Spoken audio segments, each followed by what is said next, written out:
So it's probably no surprise to anyone just how oversaturated Game Jolt is with Five Nights at Freddy's fan games, with a hefty amount of them reimagining the universe with unique characters or ideas. But also unsurprisingly, there's definitely a fair amount of them that straight up use established characters from the Freddy's IP and explore the potential behind those unexplained portions of the story with them. One exceedingly popular subgenre here has gotta be those Fredbear and Spring Bonnie games, you know the ones. Spring Freddy's been found behind an abandoned family diner and now he's coming after you. Spring Bonnie is actually hell-bent on killing kids and you're his next victim. Fredbear's forgotten rotten asshole was left to wither and decay in the backseat of my nan's convertible. Yeah, those ones. A lot of these seem to take the form of Unreal Engine games, which is a whole other thing which I'm not getting into now, but essentially, yeah, most of these aren't the greatest. I totally get it though. Fredbear's family diner and the Springlock suits and all of that are still some of the most mysterious concepts in the Freddy's universe, and I don't blame people for wanting to get their interpretations out there. And one game in particular that I've caught wind of time and time again that plays with these concepts has been the Calling Knights Fredbear's Lament. Now this is a fan game that's been in development for a while, after seemingly a couple of delays, but was eventually released a week after its original intended release date, which was originally March 25th, 2020. The synopsis for this thing, well, it's not the most original. It's been 15 years since the Bite of 87 and Fazbear Entertainment has been reduced to foggy memory. Remaining locations have been knocked down, abandoned, or become home to graffiti artists and scavengers, serving as no more than a playground for troublemakers. One location remains, an imaginary pristine snapshot of the 80s, yeah okay. It does feel like one of them good old 2015 fan games, and it's not often you get fan games like these in this day and age, and hey, it looks unique enough, so I thought, hey, why not give the little guy a shot and see what this funky ass fan game has to offer. So the menu screen is nothing special, but hopping into the first night, things are already pretty interesting looking. There's no camera tablet to flip, instead everything is already laid out here for us. In a bit of a strange layout actually, the monitor front and center showcasing the map, with the smaller monitor to the left displaying the camera feeds. So yeah, pretty much the opposite of what these fan games usually do.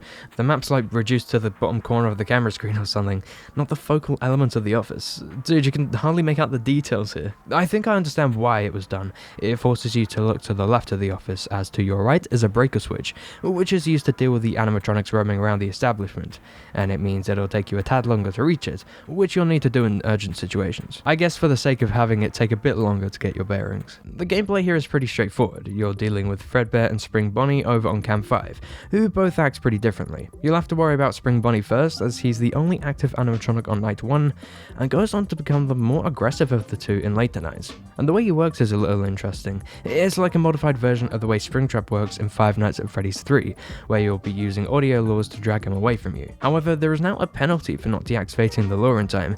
If you're not quick enough, he'll find and destroy the audio source, i.e. the speaker emitting the sound. That means that you won't be able to take Spring Bonnie to that room for the rest of the night, and on top of that, a destroyed speaker will raise an alarm, essentially turning your office into the loudest audio source in the building. It's pretty much a far less forgiving version of the phone mechanic in Five Nights at Candy's 2, another fan game that uses audio lures to prevent the robots from reaching you. Speaking of that game actually, there's a lot about it that this game reminds me of. They're both in an abandoned building, they both feature withered animatronic characters, they're both even based on Five Nights at Freddy's. It's a pretty strange coincidence. But alright, as long as you keep track of him, Spring Bonnie is actually not that difficult to deal with. You can pretty easily ping pong him around the restaurant. However, to counteract that, we have Fredbear as a difficulty balancer. You definitely have far less control over this guy. He's free to roam to any camera he desires.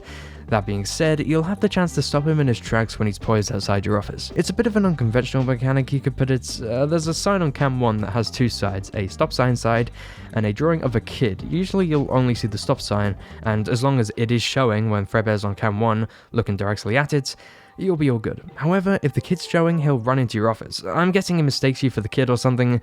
And again, this does feel a tad reminiscent of One Night at Flumpty's 2, another fan game with a similar concept, having you perform an immediate action to counter your enemy staring you down. But hey, these two do work in conjunction with each other. Spring Bonnie gives you a reason to survey all the cameras, and Fredbear's an excuse to put more focus on your immediate surroundings. And while it's simple, I like it. It's not something I'd go at for hours, but thankfully the game's pretty quick to get through. It's the extra stuff this game throws at you anyway that seems to be the focal point of all this. Speaking of One Night at Flumpty's 2, that game was released on April 11th, 2015, which was the same year as Five Nights at Freddy's 4 actually.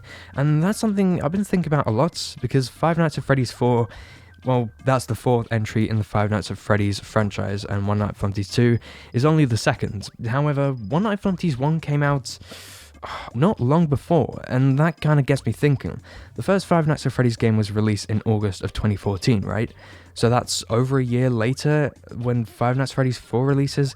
I don't know, it's something that it keeps racking my brain, like One Night at Flumpty's 1, One Night at Flumpty's 2, and then Five Nights at Freddy's, Five Nights at Freddy's 2, Five Nights at Freddy's 3, Five Nights at Freddy's 4.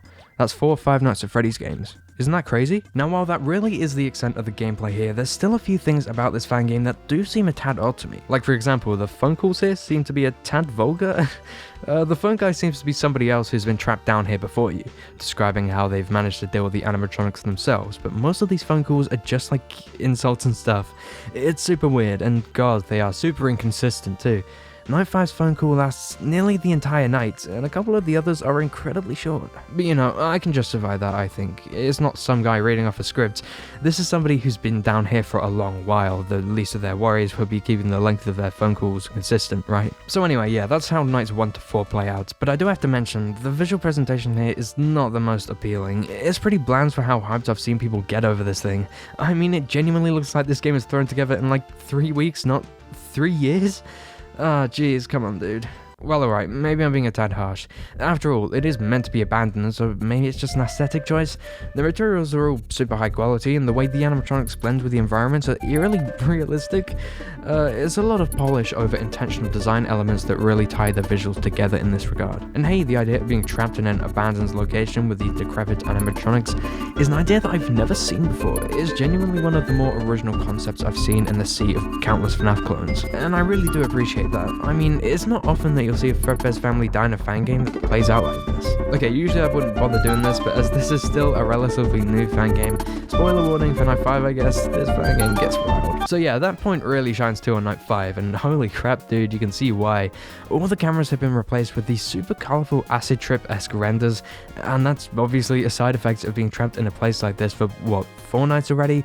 It's a really cool attention to detail. For example, Cam 7 has what looks like a toaster and a couple of bath bombs on the floor to complement the tens of urinals. It's all thematic in its own way, kind of like how on Cam 5 it's all red and filled with posters of some real cool looking cartoon character. The animatronics also definitely seem to complement this, with some really decent looking renders baked into the scenes, and that's commendable. This is a fan game with an identity that sets it apart from the shitty ass withered animatronic in the original Freddy Fazbear's Pizza fan games, you know the ones. It's not often you see quality like this, taking a surrealist art form into something already so incredible looking. I think one of the coolest things about this game as a whole is the fact that it's really not afraid to just throw these guys at you hard. The later nights do get a lot tougher to, oh, hold on. Yeah, mate. Yes. Yeah, it's bullshit, right? Are you serious?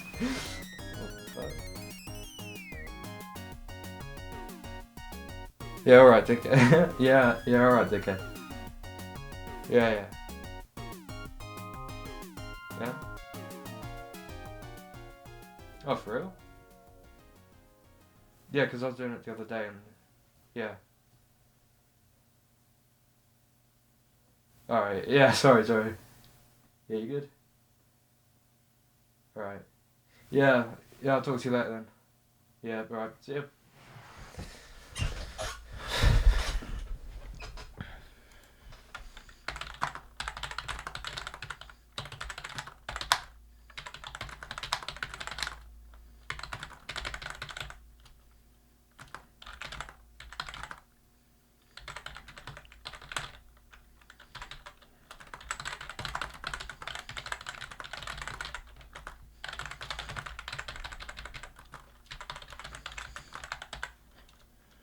Oh fuck. The Calling Knight's Fredbear's Lament is honestly one of the contenders for the best fan game on the planet. I'm going to end production on gomotion and start a channel only for this game. What a peng piece of media. I'm gonna go to Tesco up in Camden and buy a sponge. Later, dickheads.